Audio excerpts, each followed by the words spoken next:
you want to add video to your podcast workflow but don't know where to start, we're here at StudioME in Pittsburgh, PA to show you how easy it is to up your game and enter the world of video podcasting.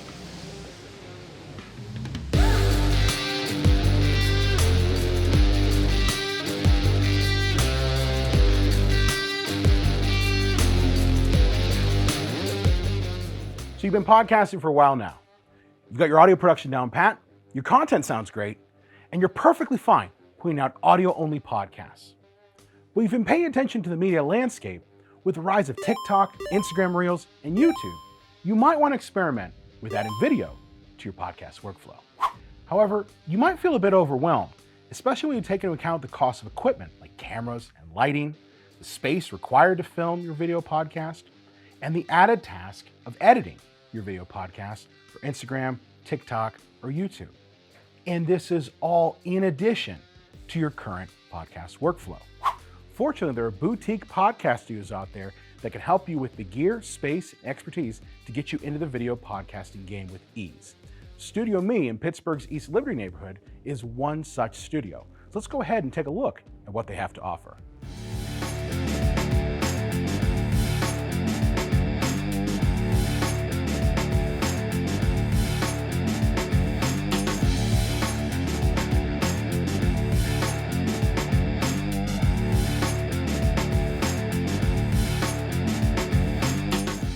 I'm Keith. I'm a co-founder at StudioME. Keith, where are we at currently in StudioME? We are in a podcast recording studio that we call the Speakeasy Lounge. It's our biggest space. It can hold up to 8 guests, and there's 2 sets, and each set is customizable. You can change the backgrounds, you can change the lighting, and you can move chairs, microphones in and out as needed. So, in your opinion, why might an audio-only podcast want to incorporate video into their workflow? Yeah, so I might be a little biased with this question because I'm a very visual person and I come from a video background. But I know when I listen to podcasts, I like to, glance down and see who's actually speaking as well. And as people, we have a lot of visual cues that we use when we're in conversation. We look at people's facial features, and that's half of the conversations. Even subconscious, you might not think that you're sort of studying people's faces as they talk, but we all do it, and we all kind of want to, see what the subtext of the guest is saying based on their facial expressions and not just listening to their voice. So what does StudioME offer a podcaster who wants to get started in video?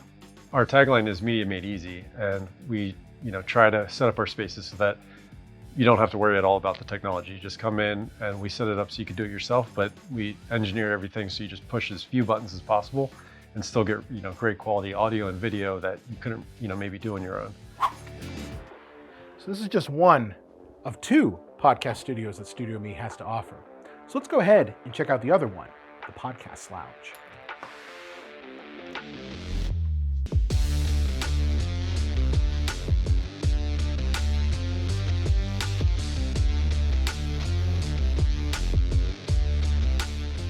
I'm Bosetti, and I am the studio manager as well as the motion graphics designer for StudioME.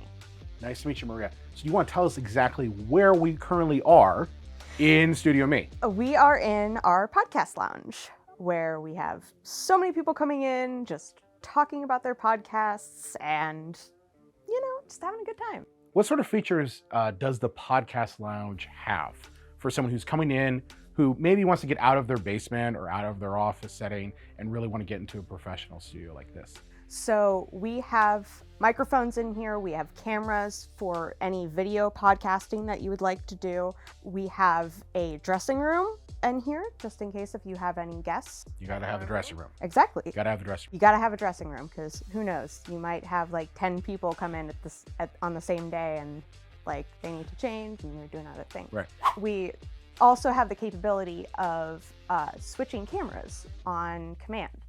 Is it difficult though? Not at all. Now, because I came in here with the one podcast I was working on, and you literally said you could teach your grandmother how to switch the cameras, Yes. right? Yes, we've taught a 7-year-old and a 70-year-old how to work the cameras just from this iPad. Do you want to showcase a little bit about how it works? Yeah, definitely. Okay, let's take a look at how it works. This interface is super super easy to see. So what you do here, everything that is being recorded is going to be down here. Okay. And these are your camera angles. So all you have to do to flip to different cameras is double tap. That's it. That's it. And pressing record too would help. Pressing record's important. Pressing record's important. Yes, obviously. Very cool. As every podcaster knows, recording is really only one step in the journey of your podcast. And there are some additional things that you might need done to it that a boutique studio like StudioME can also help with. So let's go ahead and check out what else StudioME has to offer. So we're here with Peter, who's the studio manager here at StudioME. He's going to talk to us a little bit about the different services that StudioME has to offer. Peter, thanks for hanging out with us today. Absolutely. So what does StudioME have to offer podcasters who maybe just want to get started? Well, one of the main things is our post-production services that we do. So if you need editing, color correction, maybe you want a special intro and outro made, you want some music that you're not going to get copy struck on a different platform. That's an important thing. Yeah, a lot of people come and say, hey, can I use this song or this song? And we're like, you might want to use something else, but we're able to get them something of high quality that usually matches the tone that they're going for. So post-production is definitely a big part of it, but we also do consultations to help them grow their content as well. Where can people get started with StudioME? Where can they find you at to get started working with you all? Right here in Pittsburgh, 5819 Penn Avenue. Walk in and we'll talk to you. Like, you can reach out to us through the phone, email, all that stuff. Lots of people do, but honestly, just come on in and we'll give you a free tour. We'll show you the spaces that we have, and we'll talk to you about your podcast. So you're like, hey, this might work better tonally for what you're going for. Oh, you need something more corporate? Maybe the podcast lounge is more for you. You want something that's a little bit more relaxed or like kind of classy? We got the speakeasy, or we got the high table that's sort of like more of a bar room type kind of deal, you know. So yeah, just come on in to the studio or reach out through the ways that you contact anybody: phone, email, social media, all that stuff. So how do you actually incorporate video into your podcast workflow? Do you release your video version on YouTube, chop it up into Instagram Reels, TikToks, or Shorts, or do both? Well, let's see how some professional podcasters use video within their workflows. Brenda Hernandez Jimenez of the AS Podcast relies primarily on social video in the form of Instagram Reels and TikTok. And finally, Hot Takes and Deep Dives by Jess Rothschild utilizes excerpts of her interviews with notable guests primarily within YouTube and Instagram Reels. So what do you think? Have you added video to your podcast workflow?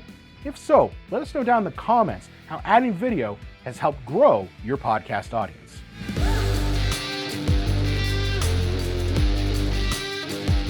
Thank you so much to StudioME for showcasing their amazing studio space.